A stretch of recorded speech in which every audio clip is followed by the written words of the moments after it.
Are you awake yet? I really hope people are waking up out there. I mean, I've been screaming wake up for months now, and there's still a lot of sleeping people out there. Hopefully that intro will give you some kind of insight on what things are going to be like if people don't wake up and take this stuff seriously. Anyhow, let's start off with a news briefing, shall we? Well, more than 3,000 people have been killed by the virus in New York City. The crisis has worsened. Not only are the hospitals struggling to treat the ill, even the morgues are struggling to move the dead. The New York City funeral homes have been overwhelmed with the coronavirus death numbers.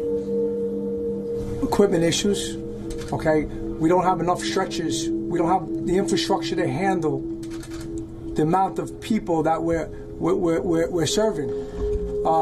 We're way above capacity, as you guys can see. Maybe the government can help me and figure out a way that we can accommodate families in a timely manner and a more dignified way. Now, horrific scenes have emerged overnight from the center of the city, where owners of funeral services are apologizing to families at the start of every conversation for being unusually terse and unaccommodating, and begging them to insist that hospitals hold their loved ones as long as possible. They are seeking help from the government to resolve the crisis. Hospitals are packed and hard put to offload bodies to funeral homes, and cemeteries and crematoriums are booked for a week at least. Funeral homes have become the choking point in the middle. Families who have lost their loved ones to the killer disease have also been left heartbroken, as the stay-at-home order means they cannot hold public funerals. Mobile morgues have also been brought in to plug the gap. 45 of these have now been set up around the 5 boroughs, and these may be able to take some 3,500 bodies. Okay. So, a lot of other nations on Earth outside the U.S. are not as worried about it, but when they get sick, their nation takes care of them. Let's get some opinions on what people in the UK think about the U.S. healthcare system's costs. 10 grand! For a baby! Is there a price for that? Yes. Jeez, $100? $100? $2.5 grand. $80. 600. 250. More. Shut the fridge. More. £300. $600. $600. Yeah.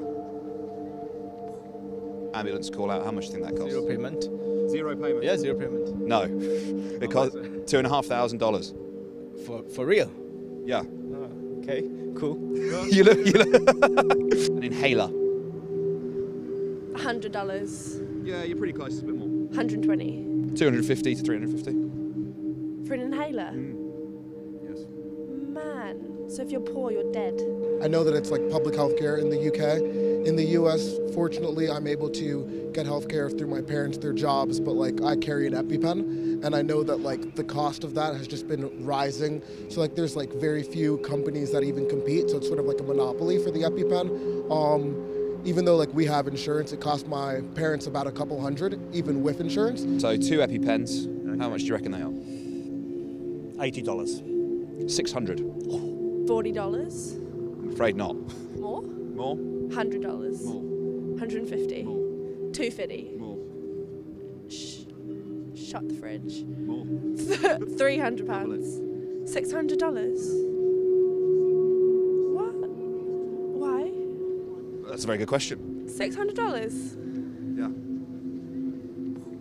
For me, it's more like just hives and shortness of breath. So it wouldn't be like an immediate death situation, but like, so I've been fortunate I've not had to use it, but it's something like keep on me. Like I have my backpack right now, I have it on. Cost of childbirth. Jesus. 50 grand, something ridiculous now? Yeah, see, I've blown the figures up in your head now, haven't I? Because they're larger. It's the highest, generally speaking, is about 30 grand. Okay. Is that reasonable? You haven't? Not reasonable at all. It's just like now we're on like we're on a benchmark. $100, $200. Dollars. Yeah. The average is about 10 grand. It can go up to 30,000. 10 grand for a baby. Yeah, well, I guess. How much is your child worth? Yeah. What is that like the same everywhere? The average is about $10,000. Yeah. That's mad. Oh no, thanks. Okay, no thanks. In which case, the coil, IUD, contraception, how much do you think that costs? For one person to implant $1 grand. Yeah, a little bit higher. Really? Yeah, $1,300. Mental. I wonder if you could tell me how expensive you think calling an ambulance out to your location is in America. I guess it depends on like where you live. It really does. Is there a price for that? Yes. Jeez. $100? $100? $2.5 grand. For what? Why? Why? Give birth by C-section, and you would like to hold your baby after you've given birth to it. Actually, yeah, that's what you do. Yeah, you have to pay to do that. Yes. To hold my own child that I've been carrying inside of my womb. Say something else. Sorry, I was. But yes. Jeez. It's not actually that expensive. Right. Charging me, I'm gonna punch you. Not you, but the doctor. Like $100. $40. $40. For skin-on-skin contact. What do you think of the NHS? Literally the gift that keeps on giving. Literally. People are so dumb for taking advantage of it, and I don't want it to change. Fun, does it make you grateful for the NHS? Absolutely, absolutely. I mean, I didn't know how much free healthcare we got like just off the bat, but like knowing you have to pay like 30 grand for a child is outrageous. It really is ridiculous. So thank you NHS for your hard work. I'm genuinely speechless. Presumably you had an idea that healthcare was expensive in the US. I didn't realise how expensive. Yeah, I'm just like, what? Like, if you don't have money, you're fudged. Yeah. What do you think of the people who are profiting off the sale of these medicines? You bastards. Sorry, beep. I think, yeah, I think they should be stopped. So, as you can see, they have no idea at all about the costs that the United States people have to go through with the healthcare system, so that companies owned by these families of the politicians and of all the other rich people that own all these other companies make money off of us, whereas other nations are actually looking out for their people. Now, it may cost $1.28 to eat, to drink a soda that costs usually $1.06 or something like that, but that's the cost of having that healthcare system included in your life. I mean, it would be a lot better off, I think. So anyway, a lot of people are also throwing around the whole idea that this thing is just like the flu and that the regular flu kills more people and this and that. Well, here are the numbers so that you understand that this is nothing like the flu, and what they're going to do with this is even worse. But let's just stick to the facts here. Here's the numbers so that you guys can understand. Thanks so much, everybody. Check this out.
you have it. Obviously not the flu, not anything like it. Hopefully, if you didn't catch it, rewind it, watch it again, watch it as many times as it needs to stick in to where you will wake up and realize what's going on. Thanks so much for watching. Please click like, subscribe, share this video on every platform you have with everyone you know. We can make a difference, but we must speak up.